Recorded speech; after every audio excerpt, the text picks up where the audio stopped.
Hello friends, welcome to our YouTube channel. So guys, आज हम DElEd first semester का math का previous year question 2023 वाला solve करेंगे।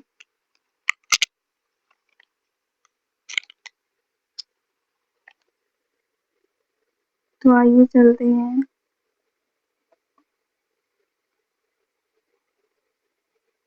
सबसे पहले है वास्तुनिष्ठ प्रश्न, मल्टीपल चॉइस क्वेश्चन। हम सबसे पहले मल्टीपल चॉइस क्वेश्चन करेंगे। इसमें जो फर्स्ट क्वेश्चन है आपका वो है 3/4 के योगज प्रतिलोम का गुणात्मक प्रतिलोम होगा। हमें बताना है कि जो 3/4 है उसका योगज प्रतिलोम का गुणात्मक प्रतिलोम क्या होगा। तो अब देखिए, जो 3/4 है इसका योगज प्रतिलोम -3/4 होगा, -3/4 होगा।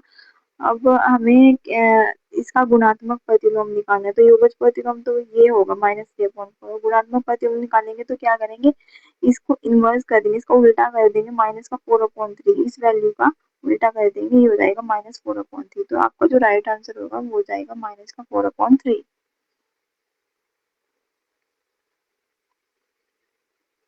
नेक्स्ट क्वेश्चन है, किसी संख्या के 60% में 32 जोड़ने पर जो संख्या प्राप्त होती है वह संख्या होगी।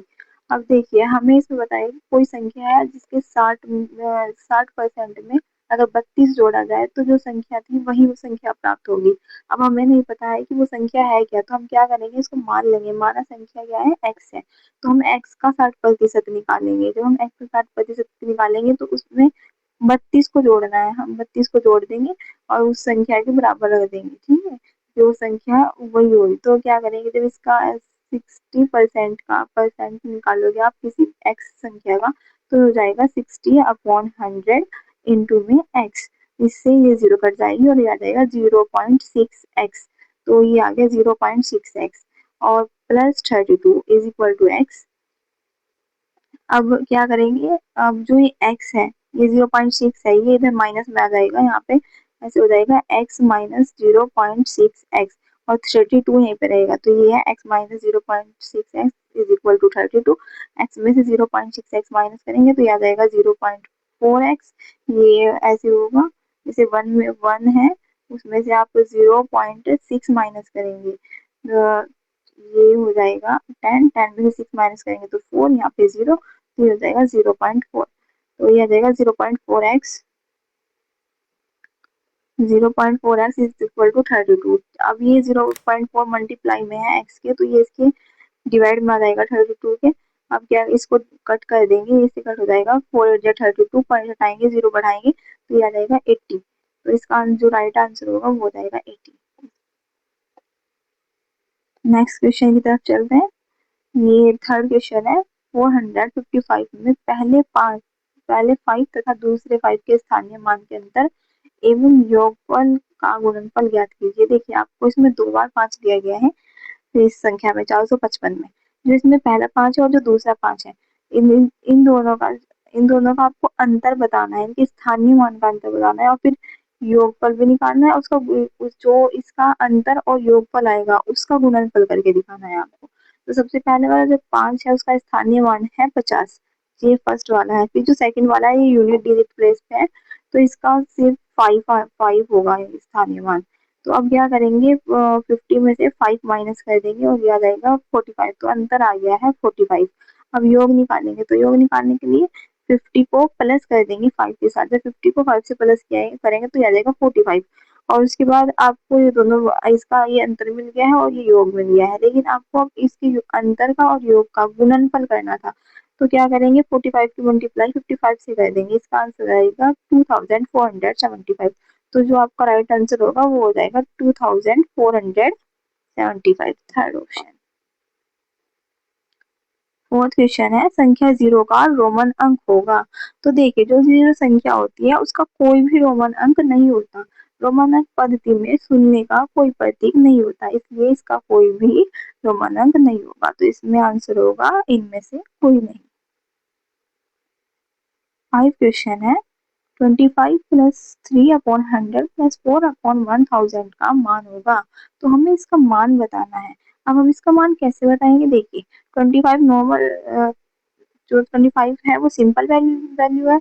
अब जो 3/100 है इसको भी सिंपल में कन्वर्ट करने के लिए क्या करेंगे, अपॉन में दो जीरो है, तो ऊपर जो नंबर है वो दो दो नंबर के बाद पॉइंट लगेगा, तो एक दो और यहाँ पॉइंट लगाएंगे और ये जीरो, तो ये आ जाएगा 0.03, ये रहा।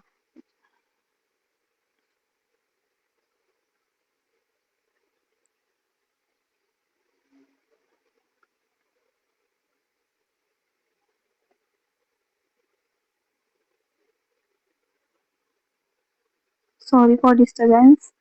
और ये हो गया 0.03। अब 4/1000 का मान निकालेंगे तो ये हो जाएगा 0.004। उसके बाद क्या करेंगे, अब हम इन तीनों वैल्यू को 25 को 0.03 और 0.004 को ऐड कर देंगे। जब इसको ऐड करेंगे तो आपका वैल्यू आ जाएगी 25.034। तो इसका जो राइट आंसर होगा वो हो जाएगा सेकेंड वाला 25.034। नेक्स्ट क्वेश्चन है, नेक्स्ट आ जाते हैं अति लघु उत्तरीय प्रश्न। जो आपके मल्टीपल चॉइस क्वेश्चन थे वो 5 पे आते हैं आपके एग्जाम में, तो वो कंप्लीट हो गए हैं। अब नेक्स्ट करेंगे अति लघु उत्तरीय प्रश्न।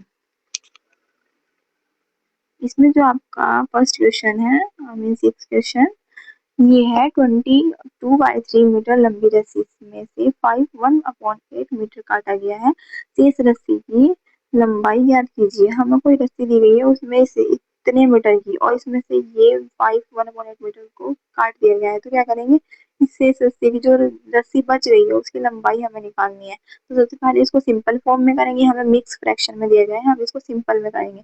इसमें सिंपल में करने के बाद ये आ जाएगा, जब हम ये करेंगे 3 की गुना 20 से करेंगे तो ये 60 होगा, 60 और फिर 2 प्लस करेंगे तो हो जाएगा 62, 62/3 हो जाएगा। इसी तरह इसको करेंगे 8 5 40, 40 प्लस 1 41, तो ये हो जाएगा 41/8।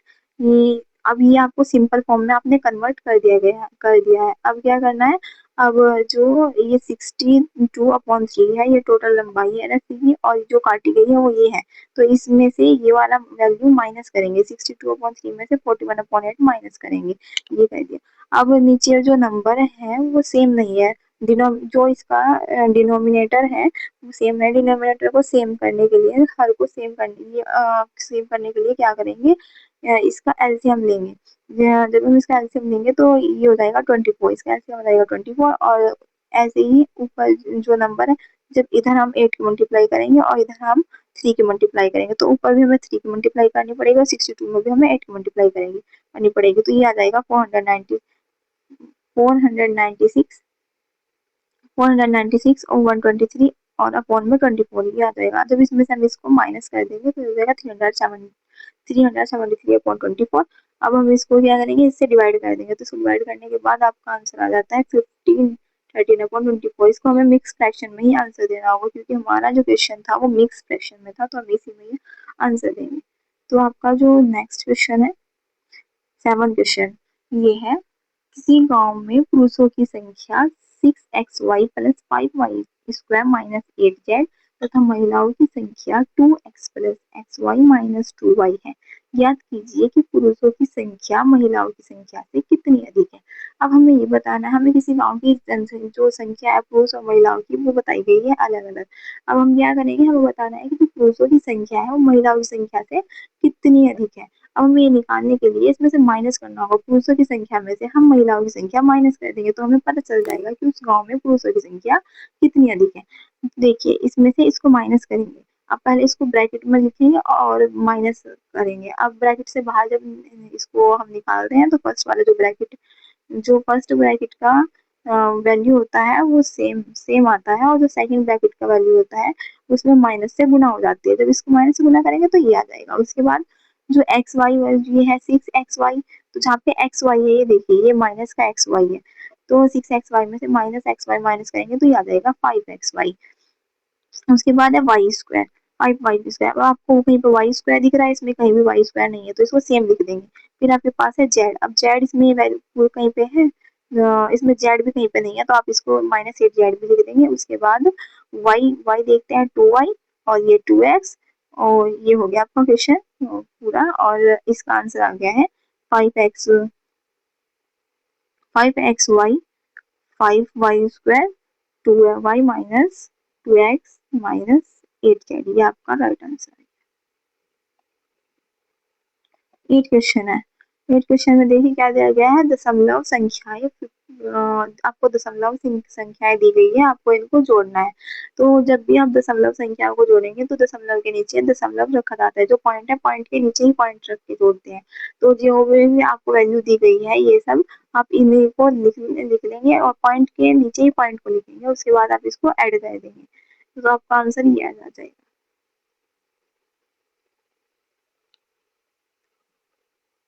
नेक्स्ट है, वह बड़ी से बड़ी संख्या बताइए जिससे 49, 59 तथा 109 को भाग देने पर क्रम से 1, 3 तथा 5 शेष बचे। अब देखिए, जब आपको किसी भी संख्या का रिमाइंडर पहले से जो शेष बच रहा है वो पहले से बता दिया जाता है, तो क्या करेंगे, जो हमें संख्या दी गई है उसमें से उसकी रिमाइंडर को, उसका जो शेष बचा है उसको माइनस कर देंगे। तो 49 में से 1 माइनस करेंगे, हो जाएगा 48। फिर 59 है, 59 में से 3 माइनस करेंगे तो हो जाएगा 56। 109 में से जो शेष बचा था इसका 5, तो इसको माइनस कर देंगे, हो जाएगा 104। तो जो आपकी संख्याएं हैं वो आ गई है। अब हम इसका क्या करेंगे, इसका HCF निकाल लेंगे, हाईएस्ट कॉमन फैक्टर। जब हम इसका कॉमन हाईएस्ट कॉमन फैक्टर निकालेंगे तो इन सब का जो हाईएस्ट कॉमन फैक्टर होगा वो होगा 8। तो जो आपका जो राइट आंसर होगा वो हो जाएगा 8। तो 8 जो है वो बड़ी से बड़ी संख्या है, जो इन सबको इन सबको भाग देने पर इतना शेष बचेगा। अगर 8 से इन सबको भाग दे दिया जाए तो आपका राइट आंसर हो जाएगा 8। Next question. नेक्स्ट क्वेश्चन है 10, पटरी तथा प्रकार की सहायता से 90 डिग्री का कोण की रचना कीजिए।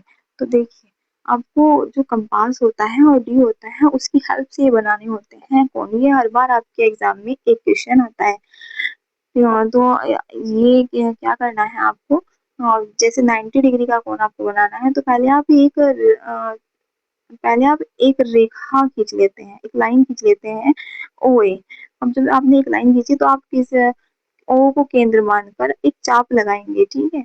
और कोई कितना भी बड़ा, कितनी भी त्रिज्या का आप चाप लगा सकते हैं। जैसे आपने यहाँ पे एक चाप लगा लिया है और ये जो आप जहाँ पे ये इसको ओ ए लाइन को काटता है वहां पे इसको बी बी नाम दे देते हैं, ठीक है। फिर जो ये बी है इसको सेंटर मानकर आप दूसरा चाप लगाएंगे, उतनी ही त्रिज्या का, सेम त्रिज्या का चाप काटेंगे।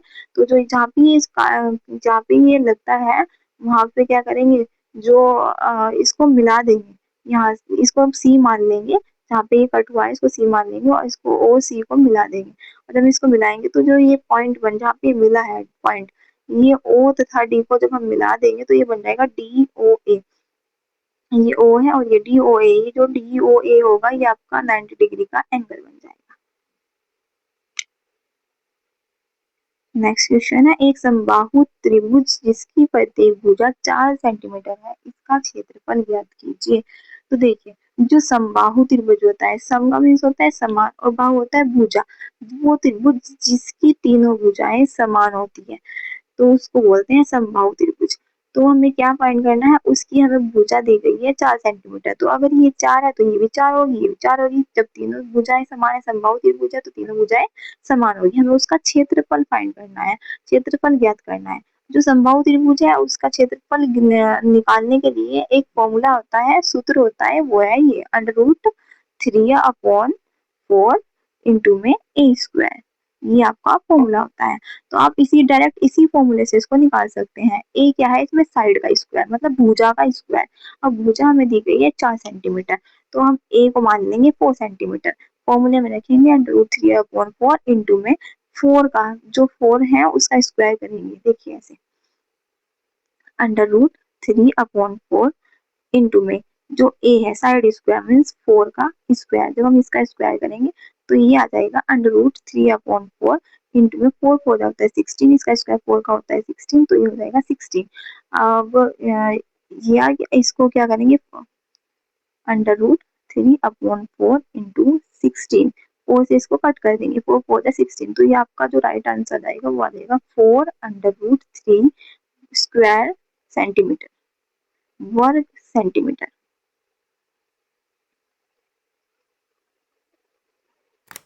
ये राइट आंसर है। नेक्स्ट क्वेश्चन है, तो देखिए आपके अति लघु उत्तरीय प्रश्न पूरे हो गए हैं, कंप्लीट।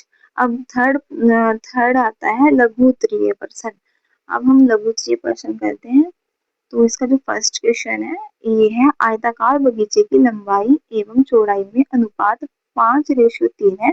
यदि बगीचे का क्षेत्रफल 1500 वर्ग मीटर हो तो बगीचे के चारों ओर तार लगाने के लिए कितना खर्च आएगा, जबकि तार का मूल्य 12 प्रति मीटर है। देखिए आपके एग्जाम में हर बार इस टाइप का भी एक क्वेश्चन आता है, आयत वाला, जिसमें आपको लंबाई और चौड़ाई दी गई होती है, क्षेत्रफल आपको दिया गया होता है, कभी भी आपको क्षेत्रफल निकालना होता है, उसके जो बगीचा होता है उसके चारों तरफ क्या है, तार लगानी होती है। ये क्वेश्चन आपका 2-3 बार रिपीट हो चुका है। ये क्वेश्चन इस टाइप का क्वेश्चन आता रहता है एग्जाम में।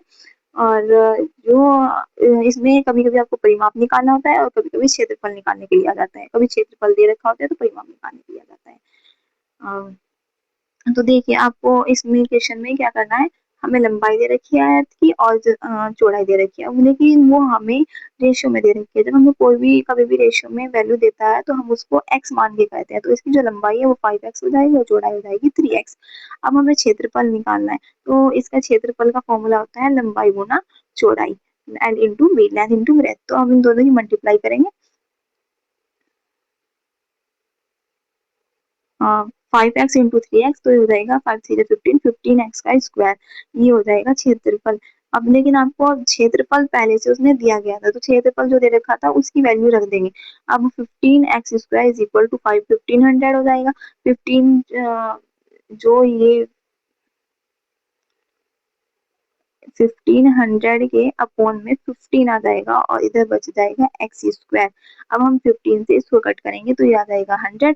और जब x का स्क्वायर है और ये 100 है, जब हम इसका स्क्वायर रूट करेंगे तो ये हो जाएगा 10। तो जो x है वो उसकी वैल्यू, जो x है उसकी वैल्यू आ जाती है 10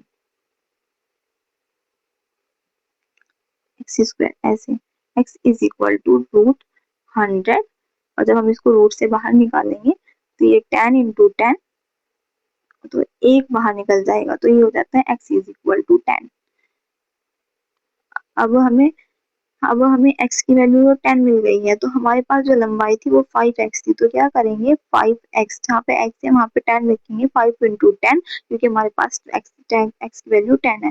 तो 5×10 = 50, तो जो लंबाई है वो 50 आ गई। इसी तरह चौड़ाई में रखेंगे 3 × 10, तो 3×10 = 30, जो चौड़ाई होगी वो 30 मीटर आ जाएगी। तो ये आपकी आ गई लंबाई और ये आ गई चौड़ाई 30 मीटर। हमें निकालना है परिमाप, क्योंकि हमें जो बगीचा दिया गया है उसके चारों तरफ कोई तार लगी है और उसका खर्च निकालना है कि उस वो तार को लगाने के लिए कितना खर्च लगेगा। ठीक है, तो हमें परिमाप निकालना पड़ेगा। पहले तो हम क्या करेंगे, परिमाप का फॉर्मूला होता है, जो आयतकार का परिमाप होता है, पेरीमीटर जो होता है उसका फॉर्मूला आता है 2 × L + B। ये इसका फॉर्मूला होता है, लेंथ प्लस ब्रेथ। तो लंबाई और प्लस चौड़ाई, लंबाई की वैल्यू रखेंगे, आपको जो लंबाई की वैल्यू दी गई है वो रखेंगे, और चौड़ाई की वैल्यू रखेंगे। जब हम दोनों को प्लस करेंगे तो आ जाएगा 80। 80 की मल्टीप्लाई जब 2 से करेंगे तो आ जाएगा 160 मीटर। तो परिमाप आपका आ गया है 160 मीटर। लेकिन हमें कुल खर्च निकालना है। अगर प्रति मीटर, एक प्रति मीटर में 1 मीटर में 12 रुपए के मूल्य में तार लग रही है, तो हमारा जो पूरा परिमाप आया है उसमें पूरे एरिया में कितने की लगेगी। तो क्या करेंगे, 160 की मल्टीप्लाई आप 12 से कर देंगे, इसका आंसर आ जाएगा। देखिए जब हम 160 की मल्टीप्लाई 12 से करेंगे तो ये आ जाएगा 1920। तो जो उस पूरे एरिया में जो तार लगाने के लिए खर्च आएगा वो आएगा 1920। नेक्स्ट क्वेश्चन है, त्रिभुज किसे कहते हैं। भुजाओं एवं कोणों के आधार पर त्रिभुजों के नामों का संचित्र वर्गीकरण कीजिए। तो देखिए इस टाइप का क्वेश्चन में आपके एग्जाम में हर बार आता है, त्रिभुज से रिलेटेड कोई भी एक क्वेश्चन। हाँ, तो ये आप त्रिभुज का क्वेश्चन है, इसमें आपको बताना है कि जो त्रिभुज है वो क्या होता है। तो 3 भुजाओं तथा 3 कोणों से बनी बंद आकृति को त्रिभुज कहते हैं। देखिए जैसे कोई भी ये 3 भुजा है, इन 3 भुजाओं से, और यहाँ पे 3 कोण बनते हैं इसके अंदर। तो 3 भुजाओं तथा 3 कोणों से बनी जो बंद आकृति होती है, एकदम बंद आकृति, उसको क्या बोलते हैं, त्रिभुज कहते हैं। उसके बाद है भुजाओं के आधार पर जो त्रिभुज होते हैं वो 3 प्रकार के होते हैं। एक होता है समबाहु त्रिभुज, एक समद्विबाहु त्रिभुज और एक विषमबाहु त्रिभुज। तो जो समबाहु त्रिभुज होता है, सम का मतलब होता है समान, समान भुजा वाला, बाहु होता है भुजा, समान भुजा वाला। तो जो समबाहु त्रिभुज होता है वो होता है समान भुजा वाला, जिसकी तीनों भुजाएं समान होती हैं, उसको समबाहु त्रिभुज बोलते हैं। उसके बाद है समद्विबाहु त्रिभुज। सम का मीन्स होता है समान, और द्वि का मतलब होता है दो, जिसकी दो, और बहु, बाहु का मतलब होता है भुजा, जिसकी दो भुजाएं समान हो। तो देखिए समद्विबाहु द्विबाहु त्रिभुज का मतलब मीन्स होता है जिसकी दो भुजाएं समान होती हैं, उसको समद्विबाहु त्रिभुज बोलते हैं।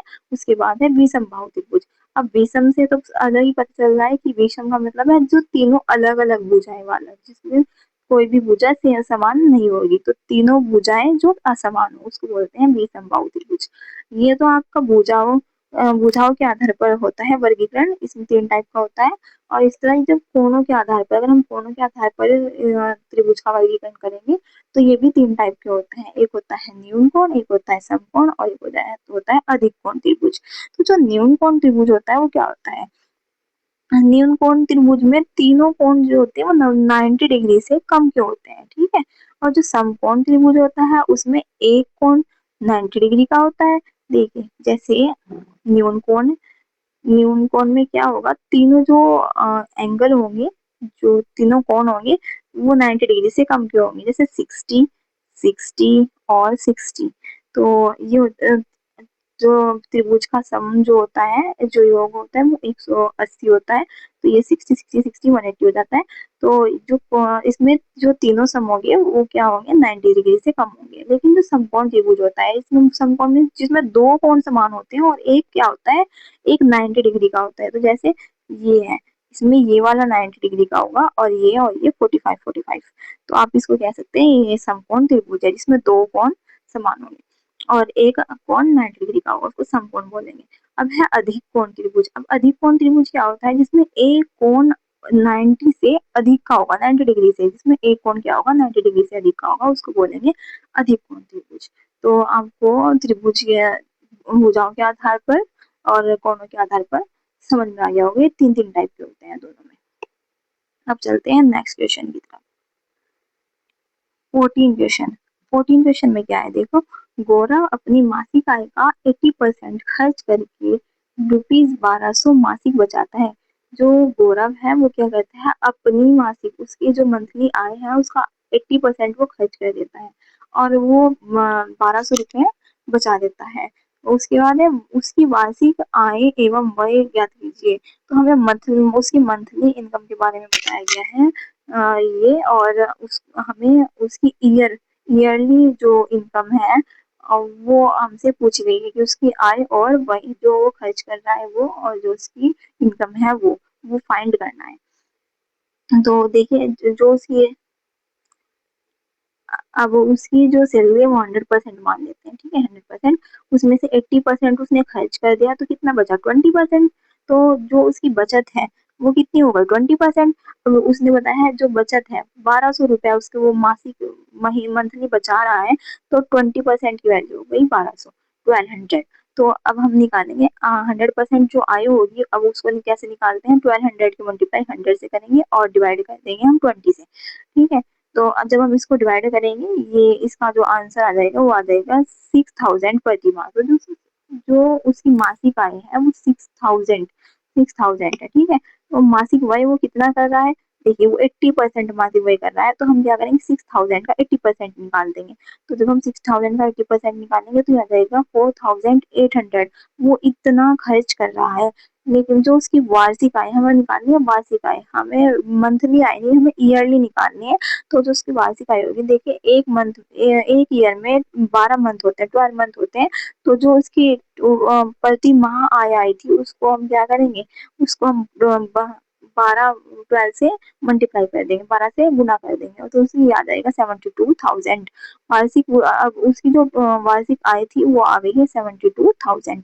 लेकिन हमें क्या, वार्षिक आय निकाल, वार्षिक व्यय भी बताना है। अब वार्षिक आय तो हमने निकाल दी है, लेकिन हमें वार्षिक व्यय भी निकालना है। तो वार्षिक व्यय निकालने के लिए क्या करेंगे, जो उसका मासिक व्यय था, ये था उसका मासिक व्यय 4800।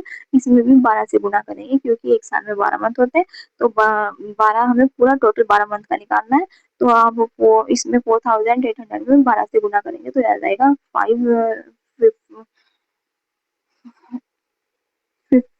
57,600। तो आपको जो निकालना था ये आप आ गया 72,000, उसकी वार्षिक आय होगी और इसका वार्षिक व्यय होगा वो होगा 57,600। चलते हैं नेक्स्ट क्वेश्चन की तरफ। 15 क्वेश्चन है, गौरव के बगीचे में विभिन्न प्रकार के फूलों के पौधे लगाए गए हैं। नीचे दी गई सारणी में इन पौधों की संख्या दी गई है, इन आंकड़ों को पिक्टोग्राफ द्वारा प्रदर्शित कीजिए। तो देखिए, आपको पिक्टोग्राफ बनाना है। और हमने क्या किया है, बगीचे में पेड़ लगाए हैं, फूल और पौधे लगाए हैं, और उसको आपको शो किया गया है। फूलों के नाम यहाँ पे शो किए गए हैं और फूलों की संख्या यहाँ पे शो की गई है, और आपको इसका पिक्टोग्राफ बनाना है। ठीक है, तो पिक्टोग्राफ कैसे बनाएंगे, देखिए मान लीजिए जो पौधे हैं, 5 पौधे हैं, वो एक फूल एक इस वाले फ्लावर से शो किए गए हैं। ठीक है, तो अब क्या करेंगे, जो गेंदा है उसकी 25 25 फूलों की संख्या लगाई गई, 25 फूलों की संख्या लगाई है उसने। तो आप अब एक फूल 5, एक फूल जो है वो 5 पौधों को शो कर रहा है। जब एक फूल 5 पौधों को शो कर रहा है तो अब हम 25 करना है तो क्या करेंगे, 5 फूल बना देंगे। तो ये 5 5 5 5 25 हो जाएंगे टोटली। ठीक है, उसके बाद जूही जूही के कितने हैं, 10। तो आपको 2 फ्लावर्स बनाने हैं क्योंकि 5 और 5 10। ठीक है, और उसके बाद चमेली चमेली के 15 15 है, तो 15 के लिए आप 3 बनाओगे। अब है रजनीगंधा, इसके 45 45 के लिए आप ये बना दोगे 1 2 3 4 5 6 7 8 9 9 बना देंगे, 9 5 45। ठीक है, उसके बाद 35। अब इसके लिए 35 के लिए 7 फ्लावर्स बनाएंगे क्योंकि एक फ्लावर्स में 5 पौधों को शो किया गया है। तो अब 35 लगाने हैं तो क्या करेंगे, इसको 7 फ्लावर्स बना देंगे, 1 2 3 4 5 6 7। ओके, तो इसी तरीके से आप इसको शो कर देंगे। नेक्स्ट क्वेश्चन है, एक वर्ग की परिधि 22 मीटर है, वर्ग का क्षेत्रफल ज्ञात कीजिए। तो देखिए, आपको एक सर्कल दिया गया है और उसकी परिधि बताई गई है, तो वो है 22 मीटर, और आपको जो वर्ग का क्षेत्रफल जो एरिया है वो फाइंड करना है। तो परिधि, वर्ग की परिधि के जो फॉर्मूला होता है 2 पाई आर। तो आपको 2 पाई आर परिधि दी गई है 22, तो इसको 22 जो वैल्यू दी गई है उसको परिधि के फॉर्मूले के इक्वल रखना है 2 पाई आर के। तो पाई की जो वैल्यू होती है वो होती है 22/7। तो यहाँ पे रख देंगे 2 इंटू 22/7 और r इज इक्वल टू 22। आपसे आपकी यहाँ से r की वैल्यू निकल जाएगी। जब ये हो जाएगा r is equal to 22 into 7/में 22 इंटू 2। 22 से 22 कट जाएगा और 7 को हम जब 2 से डिवाइड करेंगे तो ये हो जाएगा 2 3 जा 6 और 0.25 2 5 10। तो ये हो जाएगा r is equal to 3.5 metre. तो जो रेडियस होगी वो निकल गया। अब हमारा जो वर्ग के क्षेत्रफल, जो वर्ग का क्षेत्रफल होता है उसका फॉर्मूला होता है, उसका सूत्र होता है पाई आर स्क्वायर। अब पाई की वैल्यू आपको अभी बताई है मैंने 22/7, 22/7 रख देंगे और आर की वैल्यू आपने अभी निकाली है 3.5 मीटर स्क्वायर, तो यहाँ पे 3.5 मीटर स्क्वायर रख देंगे। अब इसको कट कर देंगे और इसको कट करने के बाद सॉल्व करने के बाद इसका आंसर हो जाएगा 38.5 वर्ग मीटर। तो इसका जो राइट आंसर होगा वो होगा 38.5 वर्ग मीटर। अब चलते हैं नेक्स्ट वाले क्वेश्चन की तरफ। तो नेक्स्ट क्वेश्चन है, एक कक्षा में 60 विद्यार्थी हैं, 50% विद्यार्थी प्रथम श्रेणी में, 40% विद्यार्थी द्वितीय श्रेणी में तथा शेष तृतीय श्रेणी में उत्तीर्ण हुए हैं। देखिए, किसी क्लास में 60 बच्चे हैं, उनमें से 50% बच्चे जो फर्स्ट श्रेणी है उसमें पास हो गई हैं और 40% सेकंड श्रेणी में पास हो गए हैं। लेकिन जो बच गए हैं, कितना बचा, 10%। 10% आपका जो है थर्ड श्रेणी में उत्तीर्ण हो गए, पास हो गए हैं। तो हमें क्या ज्ञात करना है, तृतीय श्रेणी में उत्तीर्ण हुए विद्यार्थियों की संख्या फाइंड करनी है हमें प्रतिशत में नहीं बताना, हमें संख्या में बताना है। तो हमें संख्या निकालनी पड़ेगी। क्या करेंगे, प्रथम श्रेणी में 50% है, टोटल जो हमें दी गई है संख्या उसका 50% निकाल देंगे। तो हमारा जो टोटल बच्चे बच्चे थे किसी क्लास में, विद्यार्थी थे 60 थे वो, तो 60 का 50% निकालेंगे तो आ जाएगा 30। जब हम द्वितीय श्रेणी में कितने थे 40%, तो 60 का 40% निकालेंगे तो 24 आ जाएगा। अब क्या करेंगे, इन दोनों को प्लस करेंगे और टोटल 60 में से माइनस कर देंगे, तो टोटल में से माइनस करेंगे तो आ जाएगा 6। तो आपके जो विद्यार्थी थे उसमें जो उत्तीर्ण हुए हैं थर्ड श्रेणी में, वो है 6 विद्यार्थी। क्वेश्चन, ये क्वेश्चन लास्ट है आपके इस एग्जाम का। 18 क्वेश्चन, यदि a इज इक्वल टू -2 हो तो आपको इक्वेशन दी गई है, और फिर दूसरा क्वेश्चन की भी इक्वेशन, इनका मान फाइंड करना है। तो क्या करेंगे, जहाँ पे भी आपको a दिख रहा है इक्वेशन में, वहाँ पे आप a की वैल्यू -2 रख देंगे। सी है 5a² -4a + 4a - 2, तो जहाँ पे ये a है, यहाँ पे आप क्या करेंगे, इसकी वैल्यू 2 रखेंगे -2, यहाँ पे भी इसकी वैल्यू -2 रखेंगे। जब आप इसकी वैल्यू -2 रख देंगे, फिर इसको उसके बाद सॉल्व कर देंगे। जैसे 2 का स्क्वायर करेंगे तो ये हो जाएगा 4, और ये 4 टू 8 हो जाएगा -2। अब इसको पूरे को सॉल्व करेंगे तो आपका जो आंसर आएगा वो आ जाएगा 10। इसी तरीके से आप इसको सॉल्व करेंगे। इसमें भी आप जहाँ पे ए दिया गया है वहाँ पे आप -2 रख देंगे। -2 रखने के बाद ये जब ये सॉल्व हो जाएगा तो इसका भी आंसर 2 आ जाएगा। तो जो इसका आंसर 2 आएगा, जो आपका फर्स्ट वाला है, फर्स्ट इक्वेशन है, उसका मान आ गया है 10, और जो सेकंड इक्वेशन है उसका मान आ गया है 2। आपको इन दोनों इक्वेशन के मान निकालने, तो आपको दोनों इक्वेशन के मान मिल गए हैं। ठीक है, तो इसी के साथ आपकी क्लास, आपका जो ये पेपर है ये होता है कंप्लीट। आपकी क्लास, आज की क्लास होती है कंप्लीट। क्लास अच्छी लगी हो तो वीडियो को लाइक करें, सब और चैनल को सब्सक्राइब करें, और ताकि आपको आने वाली हर एक क्लास की इंफॉर्मेशन मिलती रहे। बेल आइकन को प्रेस करके रखें। Welcome to, thank you so much.